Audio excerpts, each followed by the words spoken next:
Good morning dear student, কেমন রয়েছো? আশা করি তোমরা প্রত্যেকে ভালো রয়েছো। তাড়াতাড়ি করে যুক্ত হয়ে যাবে আজকের প্র্যাকটিস সেটে এবং ক্লাসে যুক্ত হওয়ার আগে একবার প্রত্যেকে ক্লাসটাকে শেয়ার করে দিবে বাকি বন্ধুদের কাছে, যেন তারাও আমাদের সঙ্গে যুক্ত হতে পারে। তো চলো, প্রথম প্রশ্ন রয়েছে তোমাদের সামনে। প্রত্যেক দিনের মতো একই রকম তোমরা প্রত্যেকটা প্রশ্ন আমি করার আগে করার চেষ্টা করবে এবং করে অ্যান্সার করার চেষ্টা করবে স্যার। প্রত্যেকে কিন্তু আমি করার আগে প্রত্যেকটা প্রশ্ন করে আমাকে অ্যান্সার করার চেষ্টা করবে কমেন্ট বক্সে।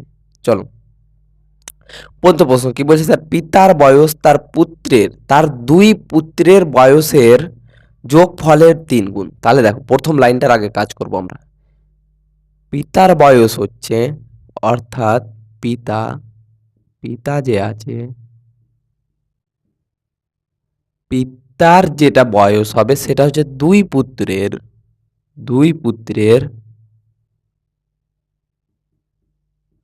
দুইটা পুত্রের বয়সের যোগফলের 3 গুণ।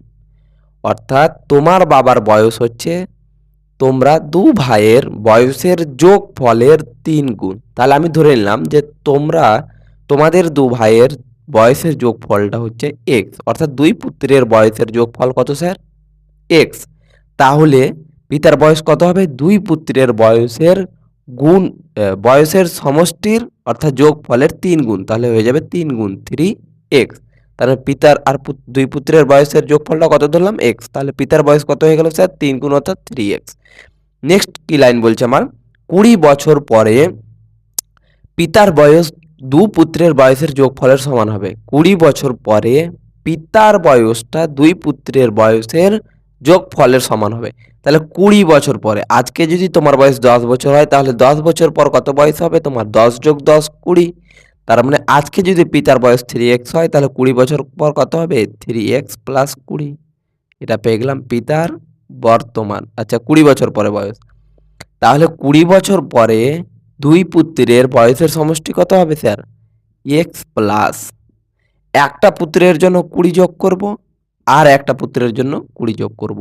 যেহেতু দুটো পুত্রের বয়সের যোগফলের সমষ্টি বলেছে, আমি বললাম তোমার আর তোমার ভাইয়ের আজকে বর্তমান বয়স হচ্ছে দুজনের সমষ্টি, অর্থাৎ দুজনের বয়সের যোগফল হচ্ছে 10 বছর।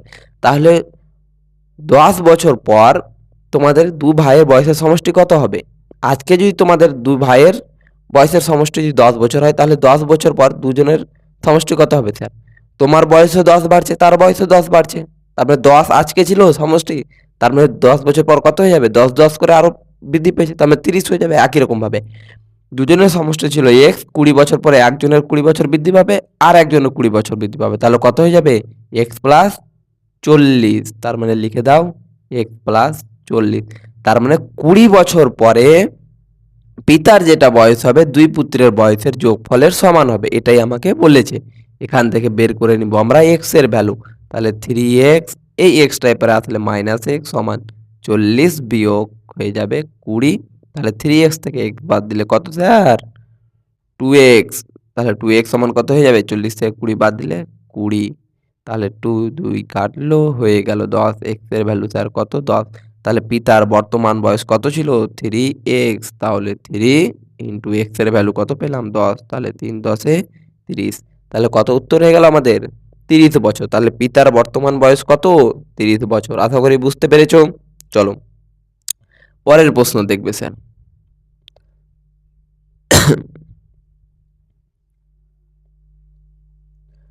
কি বলছে? একটি লোকের বেতন 20% হ্রাস করা হলো। একটি লোকের বেতন, ধরে নাও তুমি একটা চাকরি করছো, তোমার চাকরিতে 20% বেতনটাকে হ্রাস করে দিলাম। 20%, তার মানে 20% মানে কি জানি স্যার? 20% উঠাতে গেলে কি করতে হয়? পার্সেন্টেজ উঠাতে গেলে 100 দ্বারা ভাগ, কাটাকাটি করতে গেলে কি পাবো? 1/5, অর্থাৎ 1/5। অর্থাৎ 5 টাকাতে 1 টাকা হ্রাস করছে। তার মানে আগে যদি তোমার বেতন 5 টাকা থাকতো তাহলে এখন 1 টাকা হ্রাস পেয়েছে। তাহলে কত হয়ে গেছে? 4 টাকা। তাহলে আমাকে প্রশ্নে কি বলছে স্যার? ওই ব্যক্তির বেতন কত শতাংশ বৃদ্ধি করা হলে সে আগের বেতনের সমান বেতন পাবে? আগের সমান বেতন পাবে। তাহলে দেখো, আগে ছিল 5 টাকা, হ্রাস হয়ে গেছে, হয়ে গেছে কত? 4 টাকা। তাহলে এখন তোমার বেতনটা কত? 4 টাকা। আগে কত ছিল? 5। তাহলে আগে যদি তোমাকে বেতন আগের সমান বেতন পেতে হয় তাহলে কত টাকা বাড়াতে হবে? 4 টাকা থেকে কত টাকা বাড়াতে হবে? 1 টাকা। তবেই তুমি 5 টাকা পাবে আগের সমান। তাহলে 1 টাকা বাড়াতে হবে কত থেকে স্যার? 4 থেকে। তাহলে শতকরা বলেছে শতাংশ, তাহলে 100 দ্বারা গুণ, তাহলে 4 পঁচিশে 100, তাহলে কত হয়ে যাবে? 25% হয়ে যাবে অ্যান্সার। আশা করি বুঝতে পেরেছো। 20% হ্রাস করেছে। 20% মানে কি? 1/5। আগে 5 টাকা ছিল, এখন 1 টাকা হ্রাস পেয়েছে, হয়ে গেছে 4 টাকা। এখনো হয়ে গেছে তোমার বেতন 4 টাকা, আগে ছিল 5 টাকা। তাহলে আগের বেতনে ফিরে যেতে গেলে তোমাকে কত টাকা বৃদ্ধি করতে হবে বেতনের? 4 থেকে 5-এ গেলে 1 টাকা বৃদ্ধি করতে হবে। 1 টাকা বৃদ্ধি করতে হবে কত টাকা থেকে? এখন বেতন কত? 4 টাকা। 4 টাকা থেকে 1 টাকা বৃদ্ধি করতে হবে। তাহলে 100 তে কত? কাটাকাটি করব, 25% হয়ে যাবে আমাদের অ্যান্সার। চলো পরের প্রশ্ন দেখবে। কি বলছে? দুটি সংখ্যার অনুপাত 6:13। আচ্ছা, দুটি সংখ্যা রয়েছে যাদের অনুপাত হচ্ছে 6:13। আর বলছে তাদের লসাগু হচ্ছে 312। এলসিএম অর্থাৎ লসাগু বলছে আমাকে কত স্যার? 312। তাহলে বলছে সংখ্যা দুটির যোগফল কত? তাহলে দেখো, অনুপাত বলে দিয়েছে 6:13, তার মানে এখান থেকে ধরে নেবো একটা সংখ্যা 6x, একটা সংখ্যা স্যার কত? 13x। তাহলে 13x আর 6x এর লসাগু কত হয়ে যাবে স্যার? দুটি সংখ্যা, এই দুটো সংখ্যার লসাগু কি হয়ে যাবে? আমি কি বলেছিলাম? শিখিয়ে দিয়েছিলাম তোমাদেরকে, কিন্তু শিখিয়ে দিয়েছিলাম এর আগের প্র্যাকটিস সেটগুলোতে। হয়তো কত নম্বর, 7 থেকে 8 নম্বর প্র্যাকটিস সেটে আমি কিন্তু শিখিয়ে দিয়েছি তোমাদেরকে। কমন কি দেখতে পাচ্ছ দুটো সংখ্যাতে? এক্স, তার মানে এক্স একবার বসবে।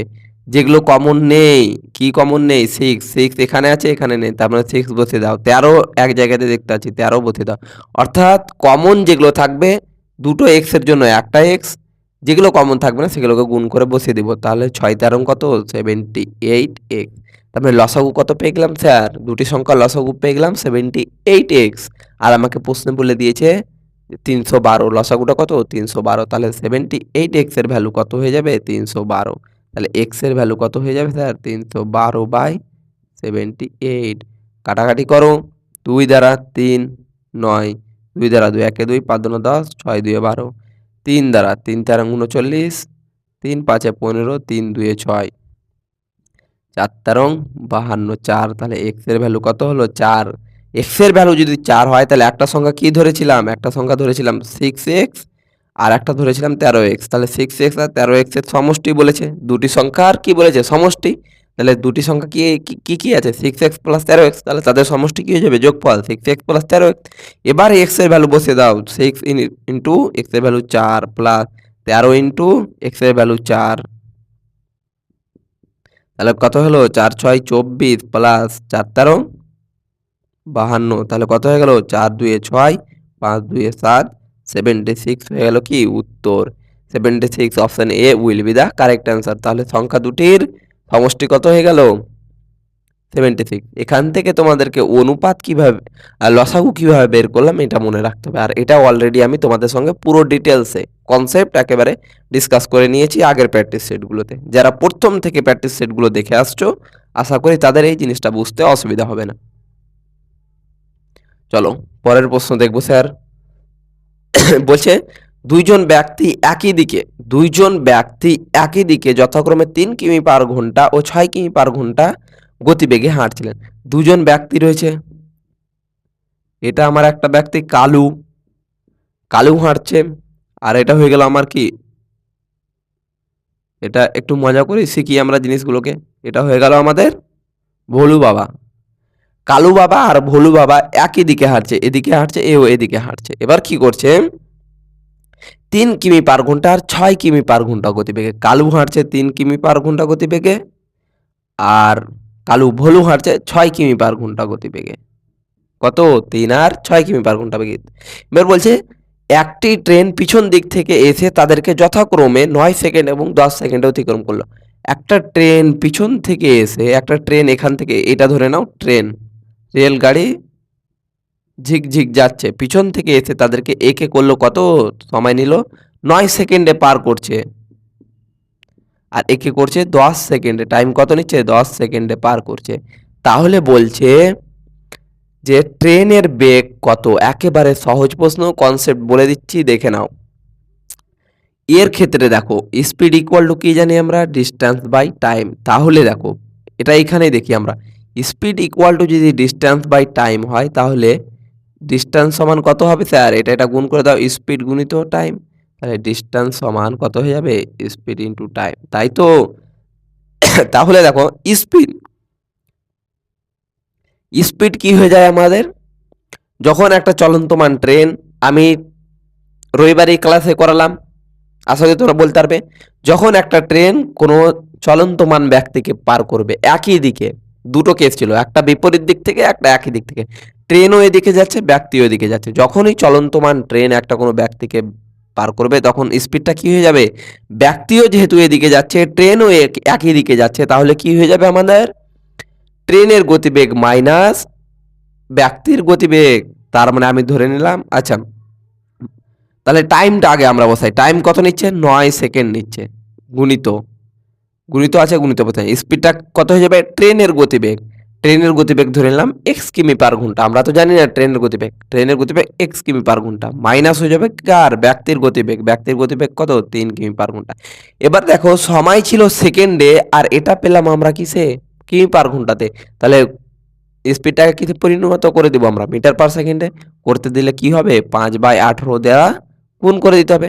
তাহলে প্রথম কেস পেয়ে গেলাম দূরত্বটা।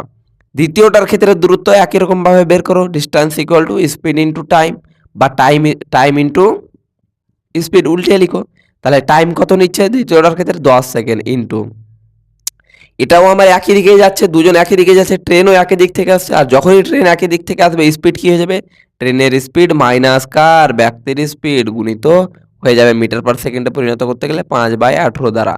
তার মানে দেখো এই ডিস্টেন্স অর্থাৎ দূরত্বটা কার নিয়ে আমরা, এই দূরত্বটা কার নেই, যখন কোনো একটা ট্রেন একটা ব্যক্তিকে অতিক্রম করছে তার মানে ট্রেন নিজের দৈর্ঘ্যটাকে অতিক্রম করছে, আর দুটার ক্ষেত্রে হবে ট্রেনের দৈর্ঘ্য, আর ট্রেনের দৈর্ঘ্য কি আমার সমানই থাকবে, এই ব্যক্তিটাকে যে ট্রেন পার করছে সেম ট্রেনটা এই ব্যক্তিকে পার করছে, তার মানে ট্রেনের দৈর্ঘ্য সেম, তার মানে এইটা আর এটা হয়ে যাবে সমান। তার মানে এইটা কত আছে, 9 ইন্টু এক্স মাইনাস 3 ইন্টু 5/18 সমান কত আছে, 10 ইন্টু এক্স মাইনাস 6 গুণিত 5/18। তার মানে 5/18, 5 চলে গেল, 9 ইন্টু এক্স 9x মাইনাস 3 9 27, এদিকে হয়ে যাবে 10x মাইনাস কত হয়ে যাবে স্যার, এখানে হয়ে যাবে 60। তাহলে দেখো 9x, এই 10xটাকে এপারে নিয়ে আসো, মাইনাস 10x সমান মাইনাস 60, এই মাইনাস 27টা ওপারে গিয়ে হয়ে যাবে প্লাস 27, তাহলে মাইনাস এক্স, 10টা এক্স থেকে 9টা এক্স বাদ দিলাম, মাইনাস একটা এক্স পেলাম, যেহেতু মাইনাসটা বড় ছিল, 60 থেকে 27 বাদ দিব 3, 6 থেকে 4 3 বাদ দিব 3, মাইনাস 33, মাইনাস মাইনাস কাটলো, এক্স এর মান কত পেলাম 33। তাহলে এক্সটা এখানে কি ছিল, কিমি পার ঘন্টাতে, এই পুরোটাকে আমি মিটার পার সেকেন্ডে পার করে পরিণত করেছিলাম, কিন্তু এক্সট্রা আমার কিসে ছিল, এক্সট্রা কিমি পার ঘন্টাতে, সেই জন্য উত্তর যেটা পাবো সেটা হয়ে যাবে কিসে আমাদের, কিমি পার ঘন্টাতে। এবার আসো তোমাদেরকে অপারেশন করে বোঝাই জিনিসটাকে, একবারে ভালো করে মনোযোগ দেবে। একটা চলন্তমান ট্রেন পিছন দিক থেকে দুটো ব্যক্তিকে পার করছে, যার একটা ব্যক্তির স্পিড হচ্ছে কত বেগে হাঁটছে, 3 কিমি পার ঘন্টা গতিবেগে, আর একটা 6 কিমি পার ঘন্টা গতিবেগে।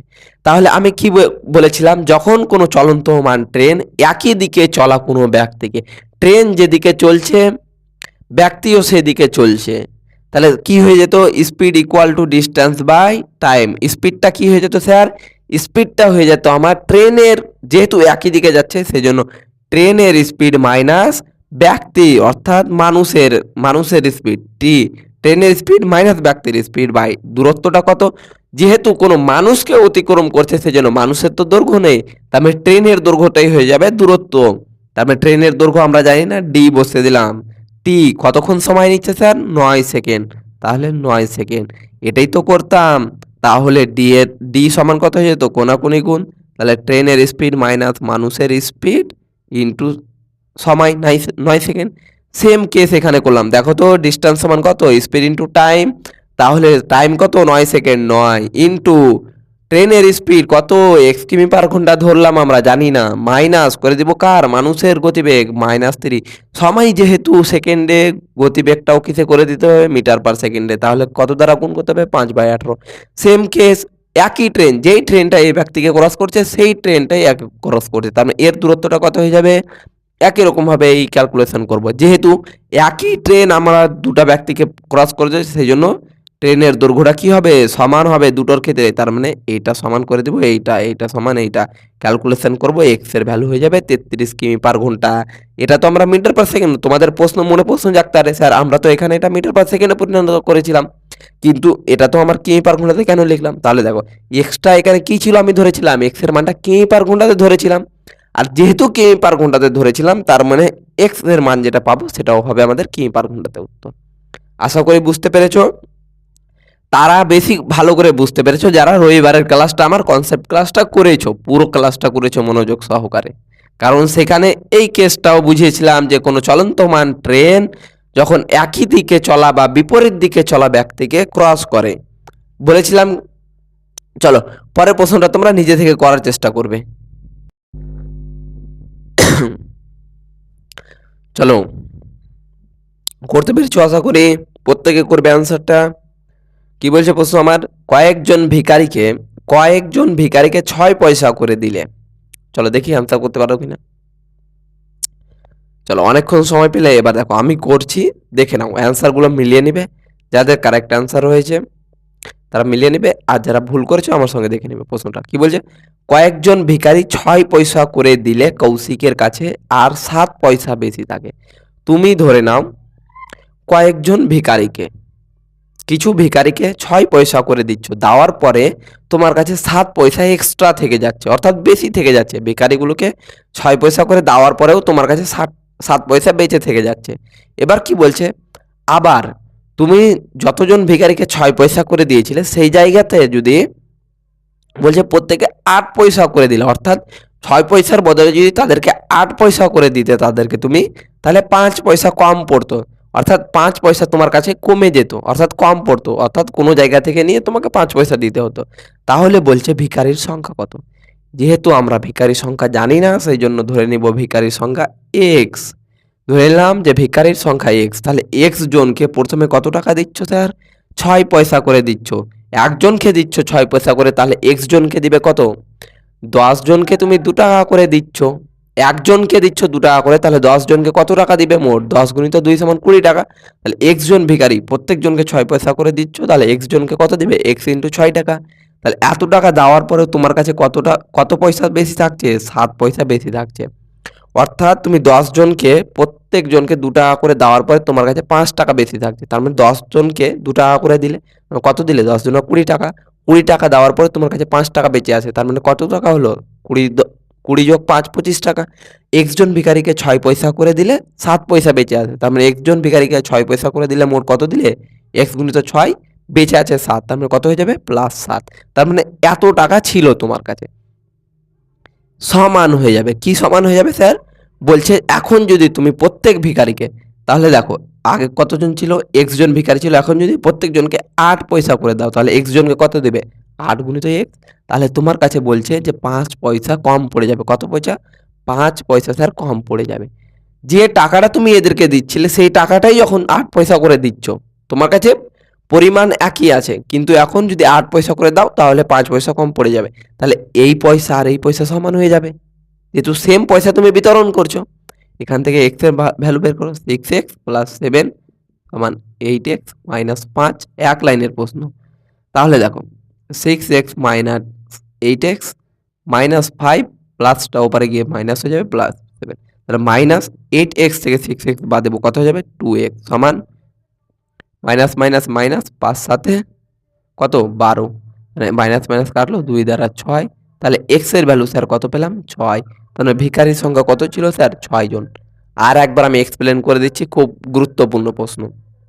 কিছু ভিখারি আছে, আমি জানি না, এক্স জন ভিখারি আছে, এক্স জন ভিখারিকে তুমি 6 পয়সা করে দিচ্ছ, তাহলে কত দিলে? 6x টাকা দিলে। দেওয়ার পরে তোমার কাছে 60 টাকা এক্সট্রা থাকতে, তার মানে কত টাকা ছিল তোমার কাছে? +7, তার মানে কত হয়ে গেল? 6x + 7 টাকা তোমার কাছে ছিল। এবার সেই টাকাটা তুমি কি করছো? সেই পয়সাটা এখন ওই এক্স জন ভিখারিকে 6 পয়সার বদলে দিচ্ছ 8 পয়সা, তার মানে কত হয়ে গেল? 8x দিলে। দেওয়ার পরে দেখছো যে তোমার কাছে 5 পয়সা কম পড়ে যাচ্ছে, তার মানে 5 টাকা কম পড়ছে মানে কি? -5, তার মানে 8x - 5 হয়ে গেল। তার মানে এই টাকা আর এই টাকার পরিমাণটা কি হয়ে যাবে? সমান, যেহেতু তুমি সেম টাকাটাই তুমি বিতরণ করছো। তার মানে এটা যদি সমান হয় তাহলে এক্স এর ভ্যালু বের করবো, পেয়ে যাবো 6। এক্সটা কি ধরেছিলাম? এক্সটা ধরেছিলাম আমরা ভিখারির সংখ্যা। তাহলে হয়ে গেল আমার কতজন ভিখারি? 6 জন ভিখারি। চলো 7 নম্বর দেখবে, এক ফল বিক্রেতা তার সমস্ত কমলা লেবু অর্থাৎ যতগুলো সে কমলা লেবু কিনেছিল সেই কমলা লেবুর 1/4 অংশ প্রথম ক্রেতা এবং অবশিষ্টাংশের, অর্থাৎ যতগুলো কমলা লেবু তুমি ধরে নাও, কমলা লেবুওয়ালাটা, তুমি দোকানদারটা, তুমি কিছু কমলা লেবু কিনে আনলে, তার মধ্যে 1/4 অংশ আমাকে বিক্রি করে দিলে। 1/4 অংশ বিক্রি করার পরে যতটুকু তোমার কাছে কমলা লেবু বাঁচলো, সেই বেঁচে থাকা কমলা লেবুটির মধ্যে তুমি বলছো যে 4/15 অংশ অন্যজনকে বিক্রি করে দিলে। 4/15 অংশ এবার অন্যজনকে বিক্রি করার পরে যতটুকু বাঁচলো, বলছে যে 33টা কমলা লেবু থেকে যায়। 4/15 অংশ অবশিষ্টাংশের বিক্রি করার পরেও 33টা লেবু বেঁচে থেকে যাচ্ছে। তাহলে বলছে তবে দ্বিতীয় জন ক্রেতা কতগুলি কমলা লেবু কিনেছিল, অর্থাৎ দ্বিতীয় জন ক্রেতাকে তুমি কতগুলো কমলা লেবু বিক্রি করেছিলে। তাহলে দেখো, এক তো আমরা বাচ্চাদের মতো এক অংশ ধরে করতে পারি, আর এক আমরা ধরে নেব মোট তুমি কমলা লেবু কিনেছিলে স্যার 100টা। তুমি মোট কমলা লেবু কিনেছিলে 100টা, যার মধ্যে প্রথম ক্রেতাকে, প্রথমে যে কিনতে এসছে তার কাছে 1/4 অংশ বিক্রি করেছো। তার মানে 4 ভাগের মধ্যে 1 ভাগ বিক্রি করে দিয়েছো। তার মানে আছে কত এখন? 4 ভাগের মধ্যে 1 ভাগ বিক্রি করে দিয়েছো, তাহলে বাকি আছে কত? 4 থেকে 1 বাদ দাও, 3 ভাগ বাকি আছে কতর মধ্যে? 4 ভাগের মধ্যে। 4 ভাগের মধ্যে 1 ভাগ বিক্রি করে দিয়েছো, তাহলে বাকি আছে তোমার কাছে কত? 4 ভাগের মধ্যে 3 ভাগ বাকি আছে এখন। তাহলে 100-র মধ্যে কতটি লেবু বাকি আছে? 3/4, 4 পঁচিশে 100, 3 পঁচিশে 75। তার মানে 1/4 অংশ, 100টা লেবুর মধ্যে 1/4 অংশ বিক্রি করার পরে এখন 75টা লেবু বাকি আছে। এবার এই 75টা লেবুকে কি করছো? দ্বিতীয় বিক্রেতার কাছে, দ্বিতীয় জন যে আসছে তার কাছে কত অংশ বিক্রি করছো? অবশিষ্টাংশের, অর্থাৎ যেটুকু বেঁচে আছে তার 4/15 অংশ, 4/15 অংশ তুমি বিক্রি করছো, অর্থাৎ 15 ভাগের মধ্যে 4 ভাগ বিক্রি করছো। তাহলে বেঁচে আছে কত স্যার? বেঁচে আছে 15 থেকে 4 বাদ দাও, পেয়ে যাবো 11। কতর মধ্যে? 15-র মধ্যে। তার মানে বিক্রি করার পরে, দ্বিতীয় ক্রেতাকে বিক্রি করার পরে কত অংশ বেঁচে আছে? 11/15। তার মানে এতর মধ্যে কত? 11/15। 30, 4×5, 5×75, তাহলে 5×11=55। তার মানে দেখো কতটা লেবু বেঁচে আছে? 55টা। দ্বিতীয় বিক্রেতাকে বিক্রি করার পরে 55টা লেবু বেঁচে আছে। তার মানে 55টা লেবু বেঁচে আছে। আর এই 55টা লেবুর মান আমাকে প্রশ্ন বলছে যে দ্বিতীয় বিক্রেতাকে বিক্রি করার পরে 33টি কমলা লেবু বেঁচে আছে। তার মানে 55-র মানটা কত পেয়ে যাবো? 33। একের মান কত? 33/55। তাহলে বলছে যে তুমি দ্বিতীয় বিক্রেতাকে কতটা লেবু বিক্রি করছিলে। তাহলে দেখো 75টা লেবু ছিল, যার মধ্যে তুমি 15 ভাগের 4 ভাগ দ্বিতীয় বিক্রেতাকে বিক্রি করেছিলে, করার পরে 55টা লেবু বেঁচে আছে। 75টার মধ্যে 55টা লেবু বেঁচে আছে। তার মানে কতটা বিক্রি করেছো তার কাছে? 75 বিয়োগ 55 সমান হয়ে যাবে কত? 0, 2, 20টা। তার মানে 20-র মানটা কত হয়ে যাবে? তার মানে 20-র মান হয়ে যাবে 33/55 ইন্টু 20। 11 দ্বারা 3, 11 দ্বারা 5, 4, 3 4 12। তার মানে দ্বিতীয় বিক্রেতার কাছে স্যার কতটা লেবু বিক্রি করেছিলে? 12টা লেবু তুমি বিক্রি করেছিলে। এখান থেকে যদি বলতো তোমাকে যে মোট লেবু কটা ছিল, তাহলে মোট কত ধরেছিলাম? 100। তার মানে 100-র মানটা বের করতাম। তাহলে 100-র মান যত পেতাম সেটা হয়ে যেত তোমার মোট লেবু, কতগুলো লেবু তুমি কিনেছিলে। এটা তো আমরা ধরেছি, এটা অ্যাকচুয়াল লেবু না, এটা আমরা ধরেছি যে 100টা লেবু কিনেছি। তার মানে আরেকবার বলে দিচ্ছি, আমি 100টা লেবু ধরলাম, যে আমি 100টা লেবু ছিল আমার কাছে। 100টার মধ্যে 1/4 অংশ আমি প্রথম জনকে বিক্রি করেছি। 4 ভাগের 1 ভাগ বিক্রি করে দিয়েছি, বাকি আছে কত? 4 থেকে 1 বাদ দিব, 3 ভাগ বাকি আছে কতর মধ্যে? 4-এর মধ্যে। তাহলে 100-র মধ্যে কত? 100 গুণিত 3/4 সমান 75টা লেবু আর বাকি আছে। এবার অবশিষ্টাংশের, অর্থাৎ যতগুলো লেবু বেঁচে আছে তার মধ্যে 4/15 অংশ আমি বিক্রি করে দিচ্ছি দ্বিতীয় জনকে। 4/15 বিক্রি করে দিচ্ছি দ্বিতীয় জনকে, অর্থাৎ 15 ভাগের 4 ভাগ বিক্রি করে দিচ্ছি দ্বিতীয় জনকে। তাহলে বেঁচে আছে কত বিক্রি করার পরে? 15-র মধ্যে 4 বিক্রি করে দিলাম, তাহলে 15 থেকে 4 বাদ দাও, 11 বেঁচে আছে। কতটার মধ্যে? 15-র মধ্যে। তাহলে 75-এর মধ্যে কত? এত ভাই এত, মানে 55। 75টা লেবু ছিল প্রথম জনকে বিক্রি করার পরে, আর দ্বিতীয় জনকে বিক্রি করার পরে কত লেবু বেঁচে আছে? 55। তার মানে দ্বিতীয় জনকে বিক্রি করেছি কত? 75টা লেবু ছিল, 75 থেকে আমি বিক্রি করেছি, বিক্রি করার পর 55টা আছে, তাহলে 75 থেকে 55টা বাদ দাও, 20টা লেবু আমি বিক্রি করেছি কাকে? এই দ্বিতীয় জনকে। তার মানে শেষে অবশিষ্ট থাকছে কত বিক্রি করার পরে? 55টা লেবু। আর এই 55র মান আমাকে প্রশ্নে বলে দিয়েছে যে 33টা লেবু বেঁচে আছে। মানে 55র মান যদি 33 হয়, একের মান এত, তাহলে বলেছে দ্বিতীয় জনকে কত বিক্রি করেছো? দ্বিতীয় জনকে কত? 20। 20র মানটা কত হবে স্যার? ইন্টু 20 সমান 12টি লেবু। চলো, আশা করি ক্লিয়ার হয়েছে এবার। চলো নেক্সট প্রশ্ন দেখবে স্যার। কি বলছে? নিম্নলিখিত ভগ্নাংশগুলিকে ঊর্ধ্বক্রমে সাজাও। ঊর্ধ্বক্রমে বলতে কি স্যার? ছোট থেকে বড়। আর অর্ধক্রমে বলতে কি স্যার? বড় থেকে ছোট। তাহলে ঊর্ধ্বক্রমে অর্থাৎ ছোট থেকে বড় হিসাবে সাজাতে বলেছে। খুব সুন্দর ট্রিক্স তোমাদেরকে শিখিয়ে দিচ্ছি। তোমরা তো ছোটবেলায় যেভাবে করেছো সেটাকে ভুলে যাও, সেভাবে অনেক সময় লাগবে, আমি তোমাদেরকে শিখিয়ে দিচ্ছি। দেখো কি বলেছে ভগ্নাংশগুলো? 5/7, তারপরে কি বলেছে? 9/13, তারপরে কত? 2/3, 2/3, তারপরে কত স্যার? 9/13। আচ্ছা, 9/13, 2/3, 8/11, সরি 8/11, তাই তো? 8/11। তাহলে দেখো আমরা ছোটবেলায় কিভাবে করেছি? প্রত্যেকটার লসা, নিচের গুলো সংখ্যার লসাগু নিয়ে গুণ করে দিয়ে তারপরে আমরা দেখতাম যে কোনটা ছোট বা বড়। এবার দেখো এক্ষেত্রে আমরা প্রথমে দেখব, যখনই দেখবে যে উপরে ছোট নিচে বড়, প্রত্যেকটাতে দেখো উপরে ছোট নিচে বড়, উপরে ছোট নিচে বড়, উপরে ছোট নিচে বড়, তাহলে যখনই প্রকৃত ভগ্নাংশ থাকবে, প্রকৃত ভগ্নাংশ বলতে কি? যার লব ছোট হর বড়, লব ছোট হর বড়, লব ছোট হর বড়, লব ছোট হর বড়, সেক্ষেত্রে দেখো কি করবে তোমরা? ডিফারেন্স বের করো। কত কত ডিফারেন্স রয়েছে 5 আর 7-এর মধ্যে? 2। কত কম? 7 থেকে 5 কত কম? 2। এখানে স্যার কত ডিফারেন্স রয়েছে? 4। এখানে কত স্যার? 1। এখানে কত স্যার? হয়ে যাবে এটা 3। তার মানে কত ডিফারেন্স রয়েছে? 3।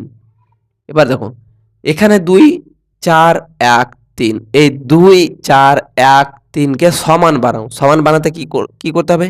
2, 4, 1, 3 এর লসাগু। 2 দ্বারা 1, 2, 1, 3, 2 একে 2, 2 দুনা 4, 4 একে 4, 3 4 12, 12 দ্বারা। এবার এই যে 12টা পেলাম, 12 দ্বারা এখানে কত ডিফারেন্স ছিল? 2, ভাগ করো, কত হয়ে যাবে? 6। 6 কে 5 দ্বারা গুণ করো, 30। এটা সংখ্যাটা হয়ে গেল 30। এবার এখানে কত ডিফারেন্স ছিল? 4। তাহলে 4 দ্বারা ভাগ করো স্যার, কত হয়ে যাবে? 3। 3 কে 9 দ্বারা গুণ করো, 3 9 27। এখানে কত? 1। 1 দ্বারা ভাগ করলে কত হয়ে যাবে স্যার? 12। 12 কে 2 দ্বারা গুণ করলে 24। তার মানে এই সংখ্যাটা হয়ে গেল 24। তারপরে কত রয়েছে? 3। 3 দ্বারা ভাগ করলে কত হয়ে যাবে স্যার? 4। 4 কে 8 দ্বারা 4 8 32। এবার দেখে নাও কোনটা ছোট কোনটা বড়। তাহলে দেখো এগুলোর মধ্যে আমার সবচেয়ে ছোট কোনটা? যেহেতু ঊর্ধ্বক্রমে বলেছে সবচেয়ে ছোট, তাহলে ছোট কোনটা? 24। 24 কার জন্য পেয়েছি? 2/3, তার মানে 2/3 লিখে দাও। তারপরে ছোট কে স্যার? 24-এর পরে 27। 27 কত? 9/13, 9/13 লিখে দাও। তারপরে স্যার কত? 30। 30 কে আছে? 5/7 লিখে দাও। 32, তারপরে 32, তারপরে কে আছে? 8/11। আমরা ছোট থেকে বড় সাজিয়ে নিলাম। তাহলে কি করলাম? একেবারে সহজ হয়ে গেল স্যার। এগুলোর যদি লসাগু বের করতে যেতাম তাহলে অনেক বড় সংখ্যা আসতো, যেটাকে কাটাকাটি করতে গিয়েও অনেক সময় লাগতো। কাটাকাটি করার পরে আবার গুণ করতে হতো, অনেক বড় বড় সংখ্যা পেতাম এগুলোতে। ডিরেক্টলি আমরা করে দেবো। দেখো কত ডিফারেন্স আছে বার করব। এই যে ডিফারেন্স যেগুলো পেলাম 2, 4, 1, 3, এগুলোর লসাগু বের করো। যেটা লসাগু পাবো সেটা দ্বারা সেটাকে ভাগ করব 2 দ্বারা, যেটা পাবো সেটাকে গুণ করে দাও। কত? আচ্ছা 12 পেলাম লসাগু, 2 দ্বারা ভাগ করব 6, তাহলে 5 6 30। এখানে কত পেলাম? 4, তাহলে লসাগু কত পেয়েছি? 12। 4 কে 12 দ্বারা ভাগ করো, 12 কে 4 দ্বারা ভাগ করো, 3 4 12, তার মানে কত হয়ে যাবে স্যার? 3 3 3 9 27। এখানে 12 1 12, 12 12 2 24। এখানে কত? 3 4 12, 4 4 8 32। এবার দেখে নাও এইগুলোর মধ্যে কোনটা ছোট আর কোনটা বড়, এভাবে সাজিয়ে দাও। ঊর্ধ্বক্রমে বললে ঊর্ধ্বক্রমে সাজাও, অর্ধক্রমে বললে অর্ধক্রমে সাজাও, এভাবে তোমরা সাজিয়ে দেখে নাও। আশা করি কনসেপ্টটা বুঝতে পেরেছো। তাহলে প্রত্যেকে তোমরা এবার ক্লাসটা কমপ্লিট হয়ে গেল আমাদের।